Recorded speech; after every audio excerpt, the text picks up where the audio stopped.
All right, today we're going to learn a new language. Not Spanish, not French, but the language of business itself, corporate finance.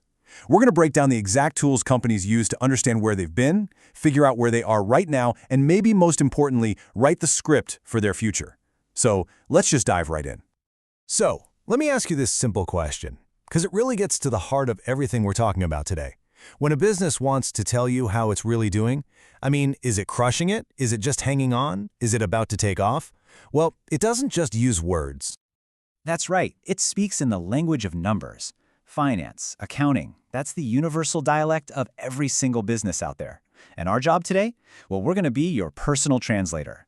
We'll take all those complicated numbers and turn them into simple, clear ideas that actually make sense. Okay, so here's our game plan.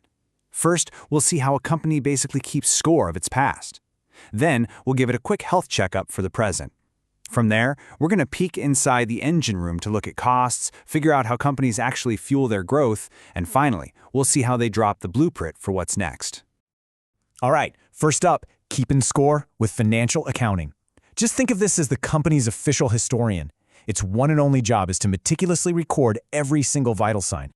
So where does this whole financial story even begin? Well, like any good story, it starts right at the beginning. For a business, that means tracking every single dollar that comes in and every single dollar that goes out. This is where financial accounting comes in. It's basically the rule book, the grammar for this language of numbers. It's a totally standardized system, and that's so important because it means everyone, investors, managers, you name it, is reading from the exact same playbook. You can actually trust the numbers. And the process itself? It's actually pretty straightforward when you break it down. It all starts small, with just one transaction, a sale, a purchase.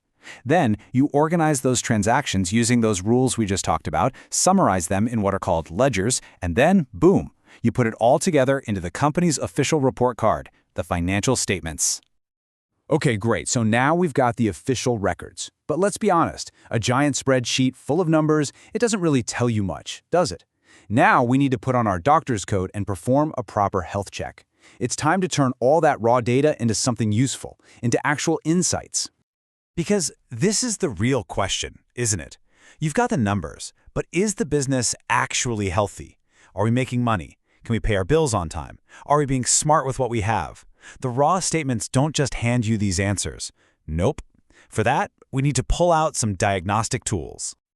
And our first tool is something called ratio analysis. Seriously, think of it just like a doctor's physical.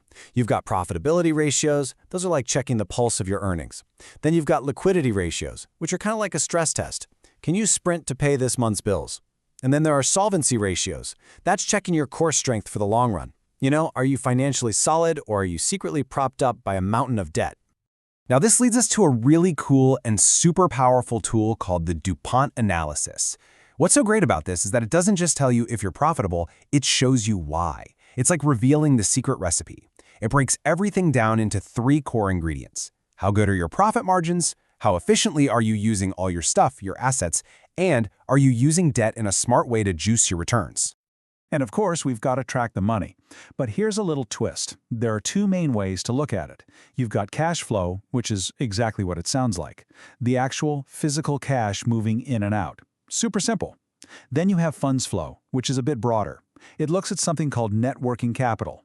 Basically all the resources you have for your day-to-day operations. So one tells you if you have cash in the bank right now, while the other gives you a better picture of your overall financial flexibility for the near future. All right, so up to this point, we've kind of been looking at the company from the outside, like an investor would. Now it's time to go inside.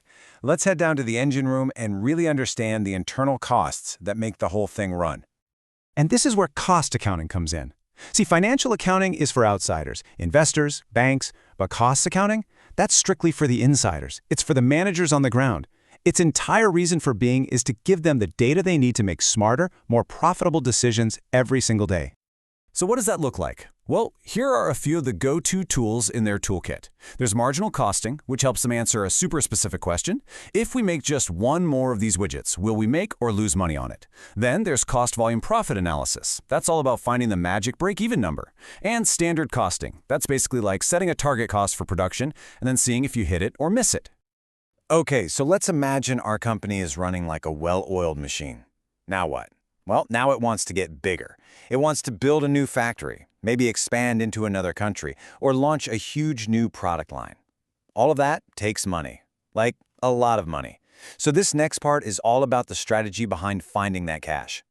And this right here, this is one of the single biggest questions a company's leadership will ever have to answer. How do you fund those big ambitions? Where does the fuel for all that growth actually come from? Because believe me, the answer they choose will completely shape the future of the company. The answer to that huge question lies in something called the capital structure. The best way to think about it is like a recipe for raising money. What's the mix going to be? How much will be borrowed money, that's debt, and how much will come from selling off little pieces of the company, that's equity? Finding that perfect balance, that perfect mix, that's a real art. Basically, a company has three main places it can go to get this cash. It can sell ownership stakes, that's equity. It can borrow money, like from a bank, that's debt. Or it can use the money it's already made and just reinvest it. We call that retained earnings. But here's the absolute key takeaway. None of this money is free. Every single source has a price tag, a cost of capital. It might be interest payments, or it might be the profits new owners expect to see. All right, for our last section, we're going to make a big shift. We're moving from looking at the past and analyzing the present to actually planning for the future. This is where a business takes everything we've talked about so far and uses it to create a real blueprint for where it's headed. And that blueprint, that map, it's the budget. But please, don't think of a budget as some boring document you make once a year and then shove in a drawer. No way. It's a living, breathing cycle. You set your goals. You create the budget to hit those goals. Then you constantly track how you're doing. It's this continuous loop of plan, do, check, and adjust. And you know what? There are different ways to even think about budgeting. The traditional way is, well, pretty simple. You take last year's budget and just add or subtract a little bit. Easy. But then there's a much more intense method called zero-based budgeting. With this, you start from scratch. Every year, every single department has to justify every penny they want to spend. It's a ton of work, but wow, it can uncover some serious waste. And one last thing we have to talk about is leverage. This is, without a doubt, one of the most powerful and most dangerous tools in all of finance. Just think of it like an amplifier cranked up to 11. Using debt lets you make bigger bets. If you're right, your winnings get magnified big time. But if you're wrong, your losses get magnified too. It's a true power tool, and you have to handle it with a ton of respect. So there you have it. We've just walked through the entire financial toolkit, from keeping score of the past to checking its health today, all the way to fueling growth and building a blueprint for the future. Every single tool gives you a different piece of the puzzle, a different chapter in the company's story. So I'll leave you with this question to chew on. If a business had all these tools laid out on the table, but could only truly master one of them, which one do you think is the most powerful? Which one is the most crucial for survival and success, and why?